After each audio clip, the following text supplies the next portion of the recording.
Hey everyone, Shrike here, and December 2024 is going to be a very exciting month for gachas, but unlike November, which went for quantity, we don't have as many releases in December, but the quality of those releases are pretty dang high.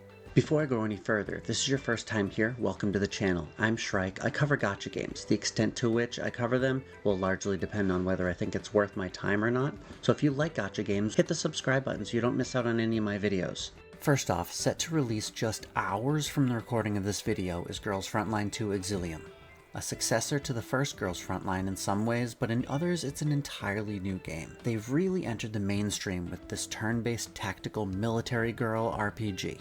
Taking a more XCOM style gameplay, it looks like a fun, thought-provoking game that doesn't forego the gooner aspect of its predecessor. That's right, the dorm system is still here, and it's even better than before. It just hit 5 million pre-registers, that's million with an M, and the game is available to pre-download now. If you're interested, I have a getting started video about it, I'll link in the description. The next release of note will be the surprisingly hyped Infinity Nikki. Set to release on December 5th to multiple platforms, it comes from a line of dress-up games made for little girls, but has now entered the gacha sphere and has caught the attention of a far greater audience than it probably intended. It's being called the coziest gacha game ever, and I'm actually looking forward to it. The combat seems very simple, as the game focuses more on exploration and, yes, fashion. The gacha system appears to be dresses, accessories, hairstyles, all which seemingly give Nikki different abilities like floating or the ability to throw magical orbs. And finally, Memento White Shadow is a brand new Korean gacha game by Blackstorm that takes everything you love from Honkai Star Rail and adds open world exploration and a jump button.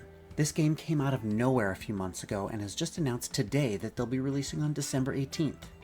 I can tell you that I was not prepared for this, and like I said, it came out of nowhere, but let's go over everything we know about it so far.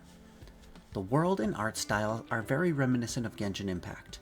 The character models are vibrant and saturated, but the world seems a lot darker in tone, which hopefully means the story will be pretty dark.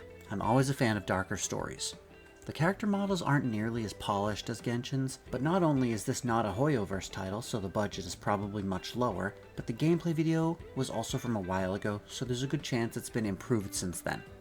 Okay, right here it says, Memento White Shadow offers traditional JRPG gameplay with a focus on character collection and development. Players will be able to recruit and develop a wide range of characters, each with unique abilities, and create teams. More than 100 fully dubbed cinematic cutscenes enriching the narrative experience. An open world with no loading screens enriched with real-time weather changes. Strategic PvP modes where players can compete against each other by building powerful teams. High-quality graphics developed with Unreal Engine 5 with real-time lighting and cartoon-like rendering, creating a distinctive anime aesthetic. While some have compared Memento White Shadows to titles such as Genshin Impact or Honkai Star Rail, Blackstorm emphasizes the darker tone and JRPG-inspired combat that sets Memento apart from these games. The development team has designed the game to maintain a fair and strategic combat system, which they believe is its main differentiator. This is fantastic. I'm really looking forward to this. Oh, also it doesn't say it here, but mounts are in the game. Fully functional, customizable mounts. Before Azure Permelia. This is an ambitious project, combining open world with turn-based combat. If they can pull it off successfully, I believe this game can rival HSR. Also keep a lookout for Etheria Restart, another competitor on the horizon, though no release date has been announced for that yet. And that covers all the notable gacha games being released in December. There may be some smaller ones that fell through my net, but these are the big ones in my opinion. Alright, I'm gonna fly. See you in the next one. Bye.